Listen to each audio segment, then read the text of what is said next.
मध्ये काँग्रेसने जो अपप्रचार केला, लोकसभा असेल, विधानसभा असेल आणि आता नगरपालिका असेल, खोटं बोल, रेटून बोल, ही जी वृत्ती आहे काँग्रेसची, ही वृत्ती चिखलीकरांनी हाणून पाडलेली आहे.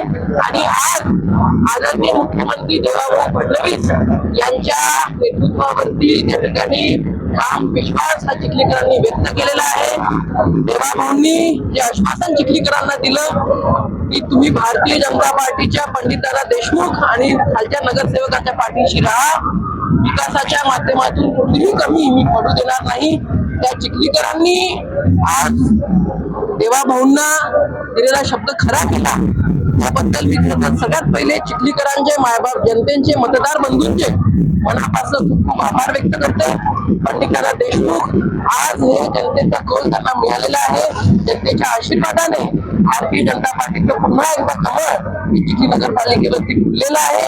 मी एकच सांगतोय की जो विश्वास तुम्ही भारतीय जनता पार्टीवरती ठेवलेला आहे त्या विश्वासाला कुठेही धडा न पोहोचवता येणाऱ्या काळामध्ये मागच्या वेळेला ज्या पद्धतीने आपण साथ दिली आणि आपण चिखलीचा विकास करून दाखवला, त्या पद्धतीने येणाऱ्या काळामध्ये सुद्धा हे जे आश्वासन आम्ही दिलेले आहेत ते प्रत्येक आश्वासन खरे करून त्या ठिकाणी आम्ही दाखवणार आहोत, एवढं मी या ठिकाणी सांगतो. आणि भारतीय जनता पार्टीच्या आणि सोबतच महायुतीच्या सगळ्या आमच्या मित्र पक्षाच्या सगळ्या उमेदवारांचं मनापासून